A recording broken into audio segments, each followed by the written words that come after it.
പലരും ഇത് കണ്ടന്റ് അല്ല വായിക്കുന്നത്. ഇത് ഫേസ്ബുക്കിൽ ഇൻസ്റ്റാഗ്രാമിലൊക്കെ കമൻറ്റ് വായിക്കുമ്പോൾ അറിയാം. പക്ഷേ കണ്ടന്റ് എന്ന് പറയുന്നതൊരു മെയിൽ ആനിമലിനെയാണ് ഉദ്ദേശിച്ചത് നമ്മളിട്ടത്. ഇപ്പോൾ മനുഷ്യമൃഗം എന്നൊക്കെ പറയില്ലേ, മനുഷ്യൻ്റെ ഉള്ളിലുള്ള ഒരു മൃഗത്തെ കാണിക്കാൻ വേണ്ടിയിട്ടാണ് ഞാൻ ആ പേരിട്ടത്, കണ്ടന്റ് എന്നുള്ള പേര്.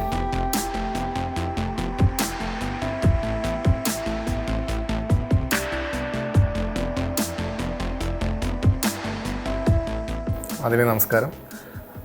റൈറ്റിങ്ങും ഡയറക്ഷനും എന്തായാലും ഒരുമിച്ച് ചെയ്യണമെന്ന് ആഗ്രഹം ഉണ്ടായിരുന്നു. ക്യാമറ ചെയ്യാൻ വളരെ ആഗ്രഹമായിരുന്നു. പക്ഷേ ഈ സിനിമയിൽ ആരെയും അസിസ്റ്റ് ചെയ്യാത്തത് ഒരു പോരായ്മയായിരുന്നു. അപ്പോൾ അതുകൊണ്ട് ചെയ്യണോ വേണ്ടേ എന്നിങ്ങനെ പല സജഷനും ഞാൻ തന്നെ പലരോടും ചോദിക്കുമായിരുന്നു.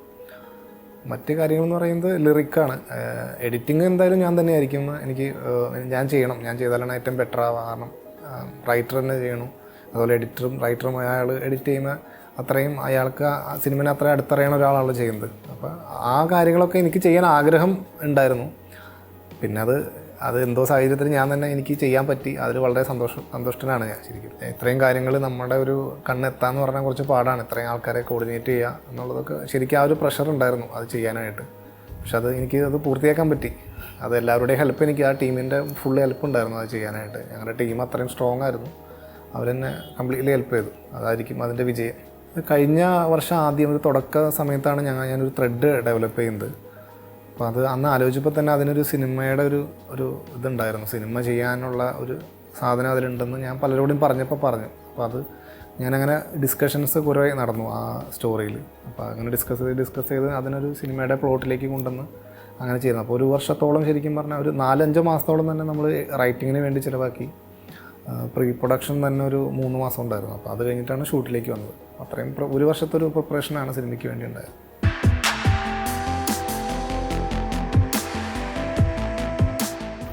ഞാൻ എഴുത്തിന് മുമ്പ് ആദ്യമേ തന്നെ മനസ്സിലായിരുന്നു ആദ്യം സ്ക്രിപ്റ്റ് എഴുതിയത്.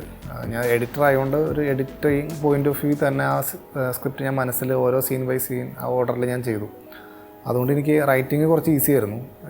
ആ മനസ്സിലെഴുത്തിനാണ് ഞാൻ ഏറ്റവും കൂടുതൽ ടൈം സ്പെൻഡ് ചെയ്തത്. ഞാൻ മനസ്സിലാലോചിച്ചിട്ട് ഞാൻ ഒരാളോട് പറയും, ഒരു ഫ്രണ്ടിനോട് പറയും, ഇതിൽ അഭിനയിച്ച ഒരാളോട് ഞാൻ പറയാറ്. ഓരോ സീൻ ബൈ സീനായിട്ട് ഞാൻ പറയും. അങ്ങനെ ഒരു 1-2 മാസത്തോളം ഇരുന്നിട്ട് ഞാനത് മനസ്സിൽ തന്നെ കഥ കംപ്ലീറ്റ് ആക്കിയതിന് ശേഷമാണ് ഞാൻ പേപ്പറിലേക്ക് ആക്കിയത്. എന്നിട്ട് അത് ഞാൻ ഒന്നുകൂടി ഭംഗിയാക്കി എഴുതിയെടുത്തു. അതായിരുന്നു പ്രോസസ്സ്. അങ്ങനെ റിയൽ ഇൻസിഡൻ്റ് അല്ല മൂവി. ശരിക്കും പറഞ്ഞാൽ ഒരു ത്രില്ലർ മൂവി ആസ്വദിക്കാൻ തന്നെ അവർക്ക് വേണ്ട ചേരുവകൾക്ക് വേണ്ടിയിട്ടായിരുന്നു ഞാനത് കഥ ഉണ്ടാക്കിയത്. അപ്പോൾ ഇത് റിയൽ ഇൻസിഡൻറ്റ് ഉണ്ടോയെന്ന് വെച്ച് കഴിഞ്ഞാൽ UK ഒരുപാട് മിസ്സിങ് കേസുകൾ ഈ ഇടയ്ക്ക് റിപ്പോർട്ട് ചെയ്യപ്പെട്ടിരുന്നു. അപ്പോൾ അത് ഇടയ്ക്ക് വരും, ഇടയ്ക്ക് പോകും. ഇതിൻ്റെ എൻഡ് ഇവർക്ക് എന്താണ് സംഭവിച്ചത്, പിന്നെ എന്തുകൊണ്ട് ഇത് റിപ്പീറ്റ് വരുന്നു, ഇതിപ്പോൾ അതിൻ്റെ പുറകെ ആരെങ്കിലും പോകുന്നുണ്ടോ, പോലീസ് ഇത് അന്വേഷിച്ചിട്ട് എന്തുകൊണ്ട് പോലീസ് കണ്ടുപിടിക്കുന്നില്ല, ഇതൊക്കെ എൻ്റെ മനസ്സിൽ ഇടയ്ക്കിടയ്ക്ക് ഇങ്ങനെ ചോദ്യങ്ങളുണ്ടായിരുന്നു. അപ്പോൾ അതായിരുന്നു എൻ്റെ ആ കഥയിലേക്കുള്ളൊരു ലീഡ്. എനിക്ക് ആരും ഞാൻ അസിസ്റ്റ് ചെയ്തിട്ടില്ല, അങ്ങനെ ഒരു സാഹചര്യം എനിക്ക് ഉണ്ടായില്ല. പക്ഷേ ഈ മേഖലയിൽ തന്നെയാണ് ഞാൻ വർക്ക് ചെയ്യുന്നത്. ഞാൻ എഡിറ്റിങ് ചെയ്യുന്നുണ്ട്, ഗ്രാഫിക് ഡിസൈനിങ്, അതുപോലെ ഞാൻ കുറച്ച് പാട്ടുകൾ എഴുതിയിട്ടുണ്ട്.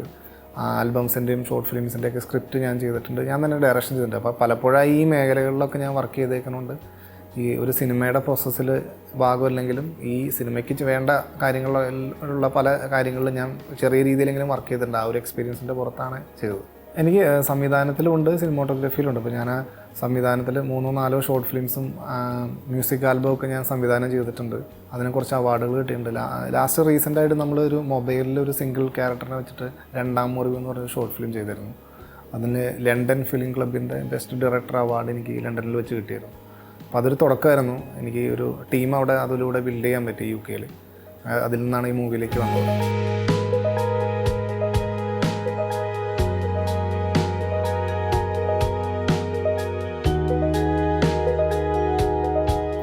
UK ഒരു സിനിമ എടുക്കാമെന്ന് പറഞ്ഞാൽ ഇപ്പോൾ UK തന്നെ പല മുൻപ് സിനിമ ചെയ്ത ആൾക്കാരും തിയേറ്ററിലേക്ക് വന്നിട്ടില്ല. അവർ മൂവികളൊന്നും ഒക്കെ OTT അല്ലെങ്കിൽ അങ്ങനത്തെ പ്ലാറ്റ്ഫോമുകളിൽ റിലീസായിട്ടുള്ളൂ. ഇപ്പോൾ തിയേറ്ററിലേക്ക് വരുന്ന ആദ്യത്തെ ഫുള്ള് ഷൂട്ട് ചെയ്ത UK അഭിനേതാക്കൾ അഭിനയിച്ച ആദ്യത്തെ സിനിമ കണ്ടനാണ്. അപ്പോൾ അതിൽ ഞങ്ങൾക്ക് വളരെയധികം അഭിമാനമുണ്ട്. UK ഷൂട്ടിംഗ് എന്ന് പറഞ്ഞാൽ വളരെ ടഫായിട്ടൊരു സിറ്റുവേഷനാണ്. ഞങ്ങൾ വിൻ്റർ സമയത്താണ് ഷൂട്ട് ചെയ്തത്. -20, -15 ഷൂട്ട് ചെയ്യുകയെന്ന് പറഞ്ഞാൽ ഭയങ്കര ബുദ്ധിമുട്ടാണ്. ക്യാമറയായിട്ടൊക്കെ അവിടെ പോയി നിൽക്കാം. അതുപോലെ പെർമിഷൻസ്. ഇതിലൊരുപാട് ഔട്ട്ഡോർ ഷൂട്ടുകൾ വന്ന ഒരു മൂവിയാണ്. കാരണം ഇതൊരു ത്രില്ലർ മൂവി ആയതുകൊണ്ട് ഇത് കഥ സഞ്ചരിക്കുന്ന വഴികളിലൊക്കെ ഞങ്ങൾക്ക് സഞ്ചരിക്കണം. അതൊക്കെ വളരെ കഠിനമായിരുന്നു ഞങ്ങൾക്ക്. അത് ആ ടീം ബിൽഡ് ചെയ്യാനും ആ ടീമിനെ ഒരുമിച്ച് കൊണ്ടുപോകാനും ഇവർക്കൊക്കെ അസുഖങ്ങൾ വരും എപ്പോഴും തണുപ്പ് കൂടിയതിന് ശേഷം. അതുപോലെ പനി കൂടി തലയിറങ്ങി വീണ സിറ്റുവേഷൻസ് ഉണ്ട്. കാട്ടിലൊക്കെ ഒരുപാട് ഷൂട്ടുകൾ ഉണ്ടായിരുന്നു. ഫോറസ്റ്റിൻ്റെ അകത്ത് ചതുപ്പൊന്നും നമുക്ക് മുൻകൂട്ടി പരിചയമില്ലാത്ത സ്ഥലത്തും ചതുപ്പിലൊക്കെ താന്നു പോകും. നമ്മൾ ഇംഗ്ലീഷ് സിനിമയിലൊക്കെ കണ്ടിട്ടുള്ളൂ ചതുപ്പിൽ താന്നു പോകുന്നത്. പിന്നെ ഞങ്ങളതുപോലെ ക്യാമറമാനും ഇത് ആർട്ടിസ്റ്റുകളൊക്കെ ചേസിങ് സീനിലൊക്കെ താന്നു പോയിട്ടുണ്ട്. അപ്പം ഇതൊക്കെ അങ്ങനെ സംഭവിച്ചിട്ടുണ്ട്. പക്ഷേ ഇതൊക്കെ ഇപ്പോൾ അത് ആലോചിക്കുമ്പോൾ അതൊക്കെ വളരെ ഒരു രസമുള്ള അനുഭവങ്ങളായിരുന്നു. അതിൻ്റെയൊക്കെ കഷ്ടപ്പാടിൻ്റെ റിസൾട്ട് ജൂലൈ 31 നമുക്ക് തിയേറ്ററിൽ കാണാൻ പറ്റുന്നുള്ളൊരു ആവേശത്തിലാണ് ഞങ്ങളിരിക്കുന്നത്. ഒരുപാട് അനുഭവങ്ങൾ ഉണ്ടായിട്ടുണ്ട്. ഇപ്പോൾ നമ്മൾക്ക് ഇതിൻ്റെ ഒരു മേജർ ഒരു വലിയ പോർഷൻ എടുത്തത് വലിയൊരു കാടിൻ്റെ അകത്തൊരു വലിയൊരു ഷെഡിലാണ്. അപ്പോൾ ഷെഡ് ഇതൊരു മരത്തിൻ്റെ കമ്പനിയാണ് മരം കട്ട് ചെയ്ത് കൊടുക്കുന്നത്. അപ്പോൾ ഇത് ഒരുപാട് നാളായിട്ട് ഇത് അടഞ്ഞു കിടക്കുകയാണ്. അപ്പോൾ ഇത് ഫുള്ള് ഇവർ വന്ന് ഈ വെളുപ്പിന് 5 മണിക്ക് ഈ -10 വന്നിട്ട് ഇതും ഫുള്ള് അവിടെ കറണ്ടൊന്നുമില്ല, ഹീറ്ററോ അങ്ങനെ കാര്യങ്ങളൊന്നുമില്ല. അപ്പോൾ ജനറേറ്റർ വെച്ചിട്ടാണ് ഞങ്ങൾ ലൈറ്റും ക്യാമറയൊക്കെ ഓണാക്കിയത്. അപ്പോൾ ഇതും ഫുള്ള് ഈ സാധനങ്ങൾ പൊടിയടക്കം അടിച്ച് തൂത്തുവാരി ക്ലീൻ ആക്കിയിട്ട് വേണം ഷൂട്ട് ചെയ്യാനായിട്ട്. എന്നിട്ട് പിന്നെ നെക്സ്റ്റ് ഷൂട്ട് വരെ നെക്സ്റ്റ് വീക്കിലായിരിക്കുള്ളൂ. അപ്പോൾ ആ പകുതി വെച്ച് അവിടെ നിർത്തിയതിന് ശേഷം ഇത് മൊത്തം തിരിച്ച് അവിടെ കൊണ്ടിട്ടിട്ട് ഞങ്ങൾ പോകണം. പിന്നെ അടുത്ത വീക്കിൽ വന്നിട്ട് പിന്നെ ഇത് മാറ്റണം. അപ്പോൾ ഒരു 4-5 മണിക്കൂർ എടുക്കും ഈ ഇതൊക്കെ മാറ്റാൻ. അതൊരു വലിയ ഹാർഡ് വർക്കിംഗ് ആണ്. അപ്പോൾ ഇതെല്ലാ ക്രൂ മെമ്പേഴ്സ് എല്ലാവരും ഒരുമിച്ച് ചെയ്തുകൊണ്ടാണ്, അഭിനേതാക്കളും ഒരുമിച്ച് ചെയ്തുകൊണ്ടാണ്. അപ്പോൾ എല്ലാവരും എല്ലാം ചെയ്യണം. അതായിരുന്നു നമ്മുടെ ഒരു ചലഞ്ച്. ഒരിക്കലും വലിയൊരു ക്രൂ നമ്മുടെ പുറകിലില്ല. അപ്പോൾ ഈ ആർട്ടിസ്റ്റുകൾ ഉൾപ്പെടെയുള്ള എല്ലാവരും എല്ലാ ലൈറ്റിംഗ് അടക്കം എല്ലാ കാര്യത്തിലും അവർ പാർട്ടായിരുന്നു, ആർട്ടടക്കം. അപ്പോൾ അതൊക്കെ അവർക്ക് വലിയ ചലഞ്ചായിരുന്നു. സിനിമയിൽ അഭിനയിക്കാൻ വന്നിട്ട് ഇതൊക്കെ ഞങ്ങളെ കൊണ്ട് ചെയ്യിച്ചു എന്ന് പറഞ്ഞ് തമാശയ്ക്കൊക്കെ പറയും. അതൊക്കെയായിരുന്നു അവരുടെ ചലഞ്ച്. പിന്നെ ഈ ഞാൻ നേരത്തെ പറഞ്ഞ പോലെ ഈ കാട്ടിൽ ഉള്ള ഷോട്ടുകളൊക്കെ എടുക്കാനൊക്കെ ആയിട്ട് വളരെ ചലഞ്ചിങ് ആയിരുന്നു. അത് ഒരു ഓടുന്ന സീനൊക്കെ എടുക്കാൻ ഭയങ്കര ഈ ചതുപ്പ് പ്രശ്നങ്ങൾ, തണുപ്പ്, അതുപോലെ ഡയലോഗ്, ഈ ഔട്ട്ഡോർ ഡയലോഗ് പറയുമ്പോൾ കുറച്ച് നേരം സംസാരിക്കുമ്പോഴേക്കും നമ്മുടെ നാക്കൊക്കെ ഡ്രൈ ആയി പോകും, നാക്ക് മരവിച്ചു പോകും, നമുക്ക് നാക്ക് വളയില്ല, ഡയലോഗ് പറയാൻ പറ്റില്ല, പിന്നെ കൈയും കാലും കിടന്ന് വിറയ്ക്കും. അപ്പോൾ ഇതൊക്കെ പക്ഷേ റീഷൂട്ടുകൾ ഇങ്ങനെ വരുമ്പോൾ ഇത് പിന്നെയും ഇവർക്ക് പറയേണ്ടി വരും. നമ്മുടെ സൈഡിൽ നിന്ന് എന്തെങ്കിലും പ്രശ്നം വരുമോ, അതുപോലെ നാക്ക് പ്രശ്നം വരുമ്പോൾ ഇവർക്ക് ഡയലോഗ് പറയാൻ പറ്റാതെയായ സിറ്റുവേഷൻസ് ഒരുപാട് ഉണ്ടായിട്ടുണ്ട്. അപ്പോൾ അതൊക്കെ പിന്നെ ഇതിൻ്റെ ഒരു സ്പിരിറ്റിൽ എല്ലാവരും അത് ചെയ്തു. അങ്ങനെ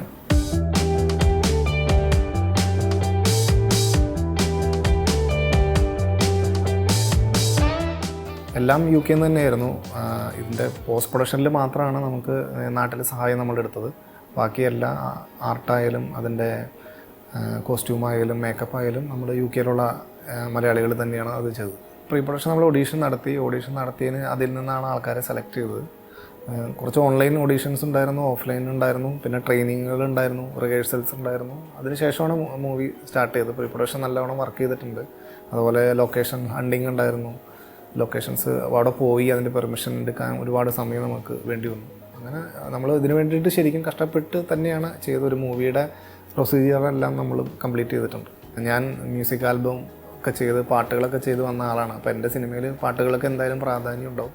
2 സിറ്റുവേഷൻ സോങ് ഈ ഇതിലുണ്ട്. ഒരെണ്ണം പ്രൊമോ സോങ്ങാണ്. ഒരെണ്ണം പാടിയിരിക്കുന്നത് സൂരജ് സന്തോഷാണ്. വളരെ സെലക്റ്റീവായിട്ട് മാത്രം പാട്ടുകൾ സെലക്ട് ചെയ്യുന്ന സൂരജ് സന്തോഷ് ഞങ്ങളുടെ പാട്ട് പാടിയെന്ന് ഉള്ളത് ഞങ്ങൾക്ക് വളരെ അഭിമാനമാണ്. മ്യൂസിക് ചെയ്തിരിക്കുന്നത് ജെയ്സൺ ജോണാണ്. അതുപോലെ സിത്താര ചേച്ചി ഒരു സോങ് പാടിയിട്ടുണ്ട്. അത് യൂട്യൂബിൽ വൈറലായിട്ടുണ്ട് അത്യാവശ്യം. അതുപോലെ അഞ്ജു ജോസഫിൻ്റെ ഒരു സോങ് ഉണ്ട്. അങ്ങനെ 3 പാട്ടുകൾ സിനിമയിലുണ്ട്.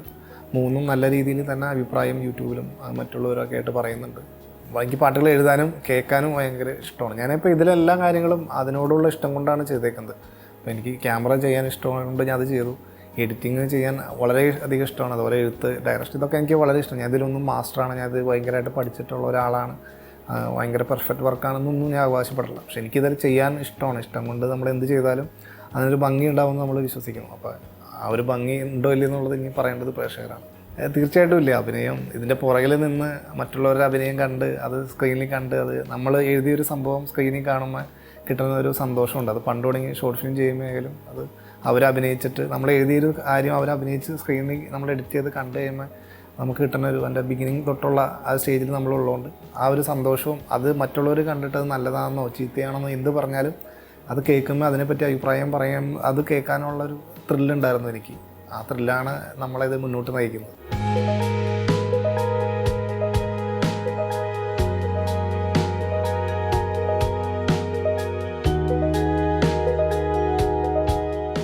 എനിക്ക് സിനിമകൾ, നല്ല സിനിമകൾ കാണുമ്പോൾ അതുപോലെ സിനിമ ചെയ്യാനും അല്ലെങ്കിൽ അതുപോലെയൊക്കെ ചെയ്യാനുള്ള ആഗ്രഹം, സിനിമ ചെയ്യാനുള്ള ആഗ്രഹമാണ് വന്നിട്ടുള്ളൂ. ഒരിക്കലും ക്രൈമോ ചെയ്യാനോ അങ്ങനെയാണെങ്കിൽ സിനിമകളിൽ ഒരുപാട് നല്ല കാര്യങ്ങൾ ചെയ്യുന്നുണ്ട്, നന്മകൾ ചെയ്യുന്ന സിനിമകളാണ് കൂടുതൽ. നായകൻ നല്ല നന്മ ചെയ്യുന്ന അല്ലെങ്കിൽ നായകൻ ഹീറോ ആവുന്ന കാര്യങ്ങൾ ചെയ്യുന്ന സിനിമകൾ കൂടുതൽ ഇറങ്ങുന്നുണ്ട്. ഒരിക്കലും അത് കണ്ടിട്ട് ഒരിക്കലും ഒരാൾ നന്നാവുന്നുമില്ല.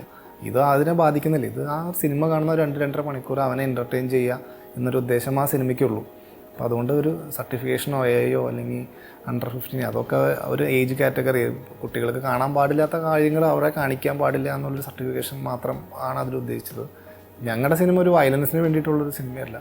സിനിമയിൽ ആ ക്യാരക്ടറുകൾ എന്ത് ചെയ്യുന്നു അതിന് ചിലപ്പോൾ ചില കാര്യങ്ങളൊക്കെ അവർക്ക് വയലൻസ് ചെയ്യേണ്ട സീനുകൾ വന്നു കഴിഞ്ഞാൽ ആ വയലൻസ് അവിടെ കാണിക്കാതെ ആ കഥ മുമ്പോട്ട് പോകില്ല. അപ്പോൾ അതിനുവേണ്ടി ഉൾപ്പെടുത്തിയിരിക്കുന്ന രംഗങ്ങൾ മാത്രമേ ഉള്ളൂ. എല്ലാ തരത്തിലുള്ള സ്റ്റോറികളും കൈകാര്യം ചെയ്യുമ്പോൾ വൈവിധ്യങ്ങളുണ്ടാവുള്ളൂ. ഇപ്പോഴും ഒരേപോലത്തെ സിനിമകൾ കണ്ടുകൊണ്ടിരുന്നിട്ട് കാര്യമില്ല. അപ്പോൾ സിനിമകൾ സഞ്ചരിക്കാത്ത രീതിയിലൂടെ സഞ്ചരിക്കും. ഇപ്പോൾ മലയാള സിനിമ അങ്ങനെ സഞ്ചരിക്കുന്നുണ്ട്. ഒരേ ഫീൽ ഗുഡ് സിനിമകൾ മാത്രമല്ല, അതേപോലെ ത്രില്ലർ മാത്രമല്ല, ആക്ഷൻ മാത്രമല്ല, എല്ലാ രീതിയിലും. ഇപ്പോൾ നമുക്കൊരു കഥ തോന്നിക്കഴിഞ്ഞാൽ കഥ പറയാം. അത് ഏത് ജോണറിൽ വേണമെങ്കിലും ജനങ്ങൾ പെടുത്തട്ടെ. കഥയ്ക്ക് ആവശ്യമായിട്ടുള്ള കാര്യങ്ങൾ, ചേരുവകൾ അതിൽ ചേർക്കാം എന്നത് മാത്രമായിരിക്കും. അപ്പോൾ ഞാൻ ഡയറക്ടറാണെങ്കിൽ എനിക്ക് അങ്ങനെ ഞാൻ ചിന്തിക്കുകയുള്ളൂ. എൻ്റെ ഒരു പോയിന്റ് ഓഫ് വ്യൂ ശരിയായിരിക്കണമെന്നില്ല, പക്ഷേ ഞാൻ അങ്ങനെയാണ് അതിനെ കാണുന്നുള്ളൂ. ഹൊറർ മൂവി അല്ല എന്തായാലും, ഇതൊരു ത്രില്ലറാണ്, സീറ്റഡ് ത്രില്ലറാണ്. പക്ഷേ ഇതിൽ ഹൊറർ എലമെൻ്റ് ഉണ്ടോയെന്ന് വെച്ചാൽ അതിനെ കുറേ സ്വാധീനിക്കുന്ന കുറേ കാര്യങ്ങളുണ്ട്. അത് തിയേറ്ററിൽ തന്നെ നമ്മൾ മനസ്സിലാക്കാം. ഇതിനൊരു സെക്കൻഡ് പാർട്ട് ഉണ്ടെങ്കിൽ അതിനും കൂടി വേണ്ടിയിട്ടുള്ള കാര്യങ്ങൾ നമ്മൾ സിനിമയിൽ പറഞ്ഞിട്ടുണ്ട് ഫസ്റ്റ് പാർട്ടിൽ. തീർച്ചയായിട്ടും UK-യിൽ ഒരു 30ഓളം തിയേറ്ററിൽ പടം റിലീസുണ്ട്. അവിടുത്തെ ജനങ്ങൾ ഇതിനു വേണ്ടിയിട്ട് വെയിറ്റിംഗ് ആണ്. ഒരു മോഹൻലാൽ ചിത്രത്തിനോ മമ്മൂട്ടി ചിത്രത്തിനോ ഉള്ളതിനേക്കാൾ കൂടുതൽ പ്രൊമോഷൻസും ആൾക്കാരുകൾ കൂടുതൽ സപ്പോർട്ട് ചെയ്യേണ്ടതെന്ന്. അതിലിത് അവരുടെ ഒരു മൂവിയാണ്, അവരുടെ അടുത്തൊരു കഥയാണ്, അവിടുത്തെ അഭിനേതാക്കളാണ്. അപ്പോൾ അവിടുത്തെ തിയേറ്ററുകൾക്ക് വേണ്ടിയിട്ട് ഞങ്ങളുടെ അടുത്ത് തിയേറ്റർ ചോദിച്ച് മേടിച്ച സിറ്റുവേഷൻ വരെ ഉണ്ടായിട്ടുണ്ട്. ഞങ്ങളുടെ ഡിസ്ട്രിബ്യൂട്ടറുടെ അടുത്ത് അവർ തിയേറ്റർ റിക്വസ്റ്റ് ചെയ്തു. RFT ആണ് ഞങ്ങളുടെ പടം ഡിസ്ട്രിബ്യൂട്ട് ചെയ്യുന്നത്. ദൃശ്യം പോലുള്ള വലിയ സിനിമകൾ UK-യിൽ എത്തിച്ച അത്രയും വലിയ ഡിസ്ട്രിബ്യൂട്ടർ നമ്മുടെ പടം ചെയ്യുന്നതന്നെ നമുക്ക് അഭിമാനമാണ്. അപ്പോൾ ഇവിടെ ഹിമിക്രി ത്രൂ ജയഗീതമാണ് ചെയ്യുന്നത്. അതുപോലെ അവരൊക്കെ വളരെ രീതിയിൽ നമുക്ക് സിനിമയ്ക്ക് വേണ്ടിയിട്ട് വർക്ക് ചെയ്യുന്നുണ്ട്. എല്ലാം നല്ല രീതിയിൽ വരും എന്ന് ഞങ്ങൾ പ്രതീക്ഷിക്കുന്നു. അവിടെ 30ഓളം തിയേറ്ററാണ് നമ്മൾ ഇപ്പോൾ ചാർട്ട് ചെയ്യുന്നുള്ളൂ. നമ്മുടെ പടത്തിൻ്റെ ഒരു ഗ്രാഫ് നോക്കിയിട്ട് ചിലപ്പോൾ സെക്കൻഡ് വീക്കിൽ നമ്മൾ കുറച്ച് തിയേറ്റർ കൂട്ടാൻ ചാൻസ് ഉണ്ട്. അതുപോലെ അയർലൻഡ്, സ്കോട്ട്ലൻഡ് പോലുള്ള രാജ്യങ്ങളിലും നമ്മൾ ഇറക്കുന്നുണ്ട്.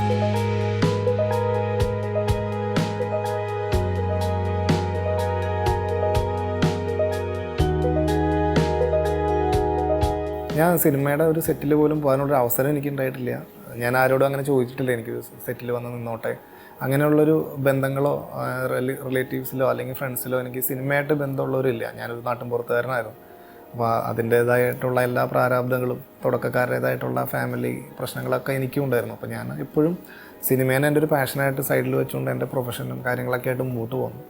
അപ്പോൾ ഞാൻ പഠിച്ചത് ഷോർട്ട് ഫിലിമും ഇതൊക്കെ എൻ്റെ മേക്കിങ് കണ്ട് പഠിച്ചപ്പോൾ ദൃശ്യത്തിൽ മോഹൻലാൽ പല സിനിമകൾ കണ്ടൊരു ക്രൈം എങ്ങനെ രക്ഷപ്പെടാമെന്ന് കാണിക്കുന്ന പോലെ സിനിമകൾ കണ്ട് ഈ ഷോട്ട് എങ്ങനെ എടുത്തേക്കാം എന്ന് ഞാനത് ഇങ്ങനെയായിരിക്കാം എന്ന് വിചാരിച്ചിട്ട് ഞാൻ തന്നെ എൻ്റെ ഷോർട്ട് ഫിലിംസിലൊക്കെ അത് ട്രൈ ചെയ്യുമായിരുന്നു. വലിയ ഷോട്ടുകളല്ല, സിമ്പിൾ ഷോട്ടുകൾ പോലും ഞാൻ അത് എങ്ങനെയായിരിക്കും എടുത്തേക്കാം എന്നുള്ളത് ഞാൻ ചെയ്തു നോക്കി പഠിച്ചാണ്. പിന്നെ ഞാൻ എഡിറ്റർ ആയതുകൊണ്ട് പല ഫൂട്ടേജുകളും എനിക്ക് കാണാൻ പറ്റും. ആ ഫൂട്ടേജുകൾ കണ്ടും അങ്ങനെ ഗ്രാസ്പ് ചെയ്തിട്ടാണ് ഞാൻ ചെയ്തത്. അതാണ് എൻ്റെ ഒരു എക്സ്പീരിയൻസ്. ഇതിപ്പോൾ സിനിമ ഒരു എളുപ്പമില്ലാത്ത പരിപാടിയാണ് ഇപ്പോൾ ആദ്യം മനസ്സിലായി. അത് അത്രയും കഷ്ടപ്പെട്ട് അത്രയും പാഷനോടെ അതിൻ്റെ പുറകെ നിന്നാലാണ് നമുക്കത് വെള്ളിത്തിരയിൽ എത്തിക്കാൻ പറ്റുള്ളൂ. എല്ലാ ജോലിക്കും ഞാൻ അതിൻ്റെ പ്രഷറും കഷ്ടപ്പാടും ഉണ്ടെന്ന് വിശ്വസിക്കുന്നു. അപ്പോൾ എനിക്ക് ഈസി ആയിട്ട് ചെയ്യാൻ പറ്റിയത് റൈറ്റിംഗ് ആണ്. കാരണം അത് എൻ്റെ മനസ്സിൽ ഒരു തിരിയണ കഥയാണ്. അപ്പോൾ ആ റൈറ്റിങ്ങിൽ എപ്പോഴും നമുക്കൊരു സ്വാതന്ത്ര്യം കൂടുതലാണ്. നമുക്ക് എങ്ങനെ വേണമെങ്കിലും തിരുത്താം, എഴുതാം. അത് സിനിമ എടുക്കുന്നതിന് മുമ്പ് എന്ത് വേണമെങ്കിലും ചെയ്യാം. അപ്പോൾ അതുകൊണ്ട് റൈറ്റിംഗ് ആണ് ഏറ്റവും കുറച്ചും കൂടി എന്നെ സംബന്ധിച്ചുള്ള ഈസി റൈറ്റിംഗ് ആണ്. അത്രയും വലിയ എഴുത്തുകൾ വരുമ്പോൾ ചിലപ്പോൾ കുറച്ചും കൂടി കോംപ്ലിക്കേറ്റഡ് ആയിട്ടുള്ള സ്റ്റോറികളൊക്കെ ബിൽഡ് ചെയ്യുമ്പോൾ അതും ഇതാവും. പക്ഷേ ഒരു കഥ പറയാൻ എനിക്ക് ഭയങ്കര ഇഷ്ടമാണ്. ആ കഥ പറഞ്ഞ് തീർക്കാനായിട്ട്, എഴുതി തീർക്കാനായിട്ട്. അപ്പോൾ അത് റൈറ്റിംഗ് തന്നെയാണ് കുറച്ചും കൂടി ഈസി. കഥ ഡിമാൻഡ് ചെയ്യുകയാണെന്നുണ്ടെങ്കിൽ അതിനനുസരിച്ചുള്ള ആർട്ടിസ്റ്റുകളെ ചൂസ് ചെയ്യണം എന്നാണ്. ഞാനിങ്ങനെ ആർട്ടിസ്റ്റുകളുടെ പുറകെ പോകുന്നില്ല. അത് കഥയ്ക്ക് വേണ്ട ആളുകളെ ചൂസ് ചെയ്യുക, ആ കഥ ജനങ്ങളിലേക്ക് എത്തുക എന്നുള്ള രീതിയിലാണ്. എന്തായാലും തീർച്ചയായിട്ടും ആർട്ടിസ്റ്റുകളുടെ ഒപ്പം വർക്ക് ചെയ്യണമെന്ന് വലിയ ആഗ്രഹമുണ്ട്. സിനിമയ്ക്ക് വേണ്ടി DOP ചെയ്തിട്ടില്ലെങ്കിലും ഞാൻ ഷോർട്ട് ഫിലിംസിന് വേണ്ടിയിട്ടും എൻ്റെ പേഴ്സണൽ ഞാൻ ഫോട്ടോഗ്രാഫി, വീഡിയോഗ്രാഫി ഒക്കെ ചെയ്യുന്ന ആളാണ്. അപ്പോൾ ആ വർക്കുകൾക്ക് വേണ്ടിയിട്ട് ഞാൻ ചെയ്തിട്ടുണ്ട്. പിന്നെ ഞാൻ എപ്പോഴും എല്ലാ കാര്യം, പിന്നീട് ഞാൻ പ്രൊഫഷണലി എഡിറ്റിങ്ങും ഗ്രാഫിക് ഡിസൈനിങ് ഒക്കെ ചെയ്താലും ഞാൻ ഇപ്പോഴും അത് പഠിച്ചുകൊണ്ടിരിക്കുകയാണ്. ഇതിൽ ലൂമിക്സിൻ്റെ ക്യാമറയിലാണ് നമ്മൾ ഷൂട്ട് ചെയ്തത്. എനിക്ക് പ്രാക്ടിക്കൽ എക്സ്പീരിയൻസ് ഇല്ലെങ്കിലും ഞാൻ ഇതിനെപ്പറ്റി ഒരുപാട് പഠിച്ചിട്ടാണ് ഞാൻ ചെയ്തത്. ഞാൻ പലപ്പോഴായിട്ട് എൻ്റെ ഷോർട്ട് ഫിലിംസിലായാലും എൻ്റെ വീഡിയോഗ്രാഫി ഫോട്ടോഗ്രാഫി വർക്കുകളിലൊക്കെ ക്യാമറയായിട്ടും ലൈറ്റിംഗായിട്ടൊക്കെ എനിക്ക് ബന്ധങ്ങളുണ്ട്. ആ ഒരു എക്സ്പീരിയൻസ് ഇതിലേക്ക് ഞാൻ യൂസ് ചെയ്തു. പിന്നെ ഹെൽപ്പ് ചെയ്യാനായിട്ട് എനിക്ക് കൂടെ ആൾക്കാരുണ്ടായിരുന്നു. ലെൻസ് ഉപയോഗിച്ച് സിനി ലെൻസാണ് നമ്മുടെ 7 ആർട്ടിസൻസിൻ്റെ സിനി ലെൻസുകൾ 35, 50, 85 ഈ 3 ലെൻസിലാണ് നമ്മൾ ഷൂട്ട് ചെയ്തേക്കുന്നത്. ഒപ്പം നമ്മൾ ക്യാമറയ്ക്ക് വേണ്ട എല്ലാ ഗിയറും നമ്മൾ കാര്യങ്ങളൊക്കെ ഉണ്ടായിരുന്നു, എല്ലാം നമ്മുടെ കയ്യിൽ ഉണ്ടായിരുന്നു. അതിൽ കുറച്ച് കാര്യങ്ങൾ റെൻറ്റിനെടുത്തു. ഈ സാധനങ്ങളൊക്കെ അവൈലബിൾ ആയിരുന്നു. ലൈറ്റിങ്ങിനെ കുറിച്ചൊക്കെ ഞങ്ങൾക്ക് ഈ പറഞ്ഞ ഈ ഫീൽഡിൽ തന്നെ നിൽക്കുന്നതുകൊണ്ട് ലൈറ്റിങ്ങിനെ പറ്റിയുള്ള ഒരു നോളജ് ഞങ്ങൾക്ക് ഉണ്ടായിരുന്നു. എന്നാലും ഒരു പെർഫെക്റ്റ് ലൈറ്റിങ്ങോ അത്ര പെർഫെക്റ്റും നമ്മൾ അവകാശപ്പെടില്ല. പക്ഷേ മാക്സിമം ഞങ്ങളുടെ സാഹചര്യം വെച്ചിട്ട് ഞങ്ങൾ വളരെ പെർഫെക്റ്റായിട്ട് അത് ചെയ്തിട്ടുണ്ട്. അപ്പോൾ ഇതായിട്ടൊക്കെ ടച്ച് ഉള്ളതുകൊണ്ട് അതൊന്നും ഒരു പുതിയ കാര്യമായിട്ട് ഫീൽ ചെയ്തില്ല. ജൂലൈ 31 കണ്ടൻ മൂവി റിലീസാവാണ്. കേരളത്തിലും UK-യിലുള്ള 100ഓളം തിയേറ്ററുകളിൽ പടം ഇറങ്ങുമ്പോൾ എല്ലാ മലയാളികളും സിനിമ കണ്ട് സപ്പോർട്ട് ചെയ്യണമെന്ന് ഞാൻ അഭ്യർത്ഥിക്കുകയാണ്. മലയാള സിനിമയിൽ നിന്ന് ഒരുപാട് ത്രില്ലർ മൂവികൾ ഉണ്ടായിട്ടുണ്ടെങ്കിലും ഇതുപോലൊരു മൂവി ആദ്യമായിട്ടായിരിക്കും. അപ്പോൾ എല്ലാവർക്കും ഒരു എൻജോയ് ചെയ്യാൻ പറ്റുന്ന, എല്ലാവർക്കും വന്ന് തിയേറ്ററിൽ വന്ന് കൈയടിക്കാൻ പറ്റുന്ന ഒരു മൂവി ആയിരിക്കുമെന്നാണ് ഞങ്ങളുടെ ഒരു പ്രതീക്ഷ. തീർച്ചയായിട്ടും എല്ലാവരും ജൂലൈ 31 വന്ന് സിനിമ കണ്ട് അഭിപ്രായങ്ങൾ അറിയിക്കണം. കണ്ടൻ സിനിമ ഫോർത്ത് വാൾ പിക്ചേഴ്സിൻ്റെ ബാനറിലാണ് പുറത്തു വരുന്നത്. കോ പ്രൊഡ്യൂസേഴ്സായിട്ട് വന്നിരിക്കുന്നത് Saji P Kurian, Aju John, Sabu Thomas എന്നിവരാണ്.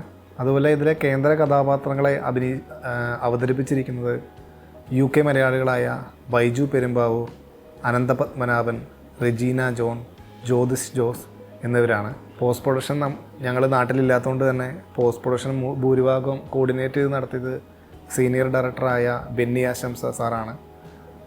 അതുപോലെ UK-യിൽ നമുക്ക് ഈ സിനിമ ചെയ്യാൻ തന്നെ കാരണമായത് നമ്മുടെ കൂടെ നിന്നത്, ഇതിൻ്റെ കോർഡിനേഷനൊക്കെ നമുക്ക് ചെയ്തു തന്നത് ഫിലിപ്പ് സാറാണ്. ഫിലിപ്പ് സാറ് സ്വപ്നസുന്ദരി എന്ന് പറയുന്ന മൂവിയുടെ ഡയറക്ടറാണ്. പുള്ളി ലണ്ടൻ മലയാളിയാണ്. അപ്പോൾ സാറ് വഴിയാണ് ഞാൻ ഇവരൊക്കെ പരിചയപ്പെട്ടതും എനിക്ക് മൂവി ചെയ്യാൻ കാരണമായത്. അതുപോലെ ഇതിൻ്റെ മാർക്കറ്റിംഗ് കാര്യങ്ങളൊക്കെ നാട്ടിൽ നമുക്ക് ചെയ്തു തന്നത് ഷെജിൻ ചേട്ടനാണ്. പുള്ളിയാണ് ഇതിൻ്റെ PRO.